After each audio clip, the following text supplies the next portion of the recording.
Posible nga ba talagang magsuot ng uniforme ng Gilas Pilipinas ang San Antonio Spurs rookie at top NBA selection na si Daylan Harper? Sa kabila ng mga lumalabas na balita na hindi siya kwalipikado bilang lokal, ang kasagutan ay oo. Posible siyang makakapaglaro para sa ating bansa. Ngunit may malaking pero. Di ito kasing dali ng iniisip ng marami. Sa isang interview sa NBA, nabanggit dito kung maglalaro ba siya sa ating bansa. Ang kanyang sagot ay pwede. Tara at pakinggan natin yan. Yeah, I mean, I think me and him get to do something really special, represent our country, where we're from, represent everything on the biggest stage of basketball. And I feel like over there in the Philippines, basketball is probably the biggest thing.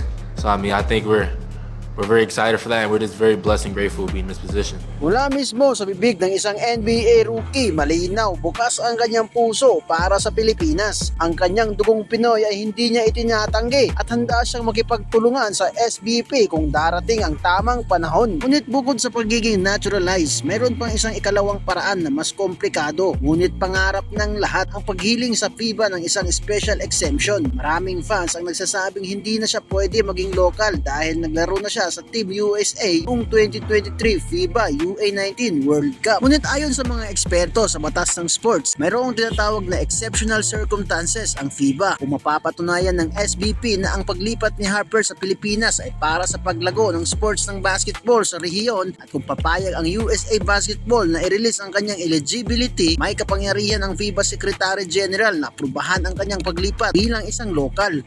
Bagamat mababa ang tsansa rito, ang nakuha nating interview sa kanya ay pwedeng maging sandata ng SBP upang patunayan ng FIBA ang kanyang purong pagnanais na maglaro para sa bandila. Mismong si Coach Tim Cone ay umamin na nakatanggap na sila ng mga feelers mula sa kampo ng pamilya Harper. Alam ng coaching staff potensyal ng dala ng isang 6'6" elite guard sa sistema ng Gilas. Ngunit kailan naman natin siya posibleng makitang maglaro? Kung magagawa ng SBP na makakuha ng eligibility transfer mula sa FIBA upang kilalanin si Daylan Harper bilang isang local player based sa kanyang purong dugong Pilipino at pakakawalan siya ng USA Basketball, automatikong magbubukas ang langit para sa Gilas. Dahil kung magiging local si Harper, maaari na siyang maglaro kasabay ni Jordan Clarkson na nag-iisang hahawak sa iisang naturalized spot na Pilipino. Isipin ninyo ang bagsak ng lineup nito sa ilalim ng pamamahala ni Coach Tim Cone, isang 6'6" na point guard na si Daylan Harper na may elite playmaking at depensa na itatambal sa isang 6'5" elite NBA scorer na si Jordan Clarkson. Ito ay magiging isa sa pinakamalaki, pinakamabilis at pinakamalupit na backcourt sa buong kasaysayan ng FIBA. Pero ang pinaka-realistikong plano ng Gilas sa ngayon ay ang future proofing. Habang si Justin Brownlee at Jordan Clarkson ay dahan-dahang nagkakagulang, si Daylan Harper ang inihahandang pangmatagalang naturalized player ng bansa para sa susunod na 10 taon. Ang SBP ay may sapat na panahon upang ihanda ang kanyang mga dokumento habang hinihintay tamang tiyempo kung kailan siya pwedeng lumipad patungong Manila upang formal na hawakan ang solo ng pambansang kupunan.